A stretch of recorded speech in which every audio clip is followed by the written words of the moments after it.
একজন বাদশাহ, যিনি শুধু রাজ্য শাসন করেনি, তিনি শাসন করেছিলেন মানুষের হৃদয়।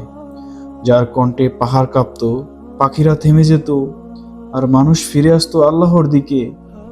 আজ আমরা জানবো এমনই এক মহামানব এবং আল্লাহর প্রিয় নবী হযরত দাউদ আলাইহিসসালাম, তার শাসনামল এবং ইসলামের প্রচার সম্পর্কে।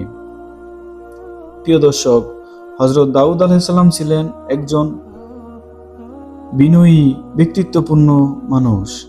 তিনি একই সাথে নবী, বাদশাহ, বিচারক এবং আল্লাহর প্রিয় বান্দাও ছিলেন। আল্লাহ তাআলা তাকে দান করেছিলেন রাজত্ব এবং এক অসাধারণ মধুর কণ্ঠস্বর। তিনি যে রাজ্য শাসন করতেন তা ছিল ন্যায় বিচার ও তাকওয়ার উপর প্রতিষ্ঠিত। হযরত দাউদ আলাইহিস সালাম মানুষকে হেদায়েতের দিকে তিনটি শক্তিশালী মাধ্যমে ডাকতেন: নিজের আমল এবং চরিত্রের মাধ্যমে। তিনি কখনোই রাজকীয় অহংকারে ডুবে থাকতেন না।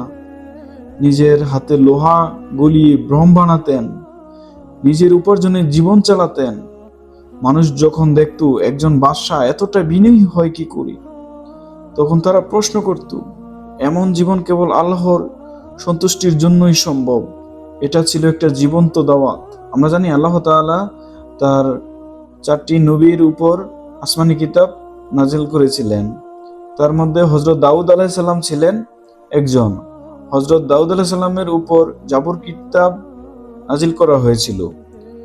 হযরত দাউদ আলাইহিস সালাম যখন জাবুর পাঠ করতেন, পাহাড় তার সাথে তাসবিহ পড়ত, পাখিরা থেমে যেত, মানুষের চোখে পানি চলে আসতো।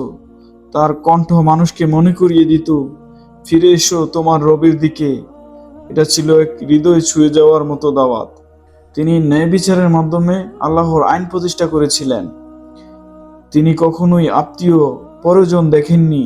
ধনী গরিব সবার জন্য একই বিচার প্রতিষ্ঠা করেছিলেন। মানুষ বুঝে গিয়েছিল এই দিন মানুষের তৈরি নয়, এটা আল্লাহর পক্ষ থেকে আসা সত্য একটি পথ। প্রিয় দর্শক, হযরত দাউদ আলাইহিস সালাম প্রমাণ করেছেন, ক্ষমতা থাকলেই জুলুম করতে হয় না, ক্ষমতা দিয়েও মানুষকে আল্লাহর দিকে আনা যায়।